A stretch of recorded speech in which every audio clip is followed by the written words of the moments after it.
বা প্রকল্পে অন্নপূর্ণা যোজনা গতকাল পর্যন্ত 50 লক্ষ মা বোন দিদিকে 3000 টাকা করে ট্রান্সফার করেছি। প্রথম দিনই আমরা 28,25,700। কত টাকা পেয়েছেন? 3000। কবে পেয়েছেন? কালকে, আগামীকাল। মানে গতকাল? হ্যাঁ, গতকাল পেয়েছেন।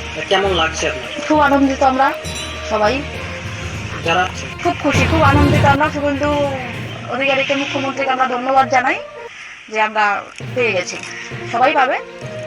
নমস্কার, আপনারা দেখছেন নববার্তা বাংলা নিউজ। আজ মঙ্গলবার 18ই আগস্ট দেখে নেব আজকের সবথেকে বড় ব্রেকিং নিউজ। প্রতিদিন সঠিক খবর নিয়মিত শোনার জন্য সাবস্ক্রাইব করুন নববার্তা ইউটিউব চ্যানেলটিকে।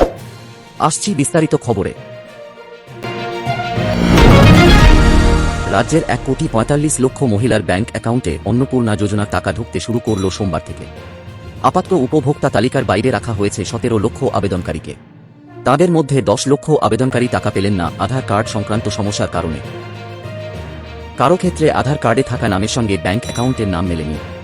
বহু আবেদনকারীর ক্ষেত্রে আধার ব্যাংক অ্যাকাউন্টে সিডিং নেই। এছাড়াও আয়কর প্রদান, 10,000 টাকার বেশি মাসিক আয় বা শহর এলাকায় বাড়িতে 3টি পাকা ঘর থাকলে তাদের উপভোক্তা তালিকা থেকে বাদ রাখা হয়েছে। আগামী 20 আগস্ট থেকে অন্নপূর্ণা যোজনা সংক্রান্ত সোশ্যাল রেজিস্ট্রি পোর্টালে গিয়ে টাকা না পাওয়ার কারণ দেখতে পাবেন আবেদনকারীরা। সেই কারণ যুক্তিযুক্ত বলে মনে না হলে ওই দিন থেকেই ফের যাচাইয়ের আবেদন করা যাবে। ক্ষমতায় আসার প্রথম 2 মাসে প্রথম সপ্তাহেই অন্নপূর্ণা যোজনার টাকা পাঠিয়েছিল নবান্ন। জুলাই মাসে টাকা দেওয়া হয়েছিল 1,20,00,000 মহিলাকে। 31শে জুলাই পর্যন্ত জমা পড়া সমস্ত আবেদন যাচাই করে আগস্ট মাসের 17 তারিখ টাকা দেওয়া হবে বলে ঘোষণা করেছিলেন মুখ্যমন্ত্রী শুভেন্দু অধিকারী। সেই মতো সোমবার নবান্ন থেকে সাংবাদিক সম্মেলন করে এ মাসে কতজন অন্নপূর্ণা যোজনার টাকা পাবেন তা ঘোষণা করেন রাজ্যের তথ্য ও সংস্কৃতি প্রতিমন্ত্রী পূর্ণিমা চক্রবর্তী, স্বাস্থ্য প্রতিমন্ত্রী সুমনা সরকার এবং সমাজ কল্যাণ সচিব মৌমিতা গোদারা বসু। রাজ্যের তরফে জানানো হয়েছে, 31শে জুলাই পর্যন্ত মোট 1,80,00,000 আবেদন এসেছে। এর মধ্যে 1,62,00,000 আবেদনপত্রের যা এসেছিল 2 জুলাই পর্যন্ত তা যাচাই সম্পূর্ণ হয়েছে। তাদের মধ্যে থেকেই 1,45,00,000 মহিলা এই মাস থেকে অন্নপূর্ণা যোজনার সুবিধা পাবেন। উপভোক্তার সংখ্যাটা গত মাসের চেয়ে 25 লক্ষ বেশি।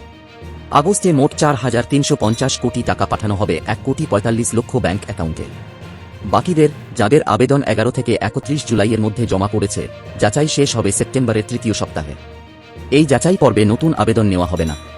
যাচাই পর্ব মিটলে তবেই নতুন আবেদন জমা নেওয়ার কাজ চালু হবে। কিন্তু আধার সংক্রান্ত সমস্যা মেটাতে কী পদক্ষেপ করছে রাজ্য? এ বিষয়ে দপ্তরের সচিব জানিয়েছেন, আধার সমস্যা মেটাতে নিজ নিজ এলাকায় ব্যাংক কর্তৃপক্ষের সঙ্গে সমন্বয় রেখে কাজ করার নির্দেশ দেওয়া হয়েছে বিডিওদের। সেক্ষেত্রে কোনো আবেদনকারীদের আধার ব্যাংক সিডিং না থাকলে তা করিয়ে দিতে বলা হয়েছে। যেহেতু তালিকাভুক্ত না হওয়া 17 লক্ষের ফের যাচাইয়ের সুযোগ আছে, তাই তারা অন্নপূর্ণা যোজনার সুবিধা পাওয়া থেকে সম্পূর্ণ বাদ পড়েছে বলা যাবে না। রাজ্যের লক্ষ্য হল সমস্ত যোগ্য উপভোক্তাকে প্রকল্পের সুবিধা প্রদান করা। মোট যাচাই হওয়া আবেদন 1,62,00,000, অনুমোদিত আবেদন 1,45,00,000, বাতিল আবেদন 17 লক্ষ। নবান্ন সূত্রের খবর, নাম বাদ পড়ার পিছনে প্রধান কারণ ব্যাংক অ্যাকাউন্টের সঙ্গে আধার যোগ না থাকা। বাতিল হওয়া 17 লক্ষের মধ্যে প্রায় 10 লক্ষ ক্ষেত্রেই এই আধার সংক্রান্ত সমস্যা রয়েছে। এছাড়া আবেদনকারী নিজে বা পরিবারের কেউ সরকারি চাকরি করার কারণে কিংবা আয়কর দেওয়ার তথ্য সামনে আসায় বেশ কিছু আবেদন খারিজ হয়েছে। যারা 11 থেকে 31শে জুলাইয়ের মধ্যে আবেদন করেছেন, তাদের নথি যাচাইয়ের কাজ চলছে। এই প্রক্রিয়া শেষ হতে 30 সেপ্টেম্বর পর্যন্ত সময় লাগতে পারে। এরপর ধাপে ধাপে তারা প্রকল্পের সুবিধা পাবেন। আধার এবং ব্যাংক অ্যাকাউন্টের লিঙ্ক সংক্রান্ত জট মেটাতে ইতিমধ্যে সমস্ত ব্লকের বিডিওদের বিশেষ নির্দেশ দিয়েছে নবান্ন। বিডিওরা ব্যাংক কর্তৃপক্ষের সঙ্গে আলোচনা করে এলাকাভিত্তিক বিশেষ শিবিরের আয়োজন করবেন, যাতে সাধারণ মানুষ সহজেই এই সমস্যার সমাধান করতে পারেন। পুনরায় আবেদনের সুযোগ। বাদ পড়া আবেদনকারীরা সরকারি পোর্টালে সোশ্যাল রেজিস্টার অপশনে গিয়ে নতুন করে আবেদন জানাতে পারবেন। আবেদন শুরুর তারিখ 20 আগস্ট থেকে পুনর্নবীকরণের পোর্টাল খুলবে।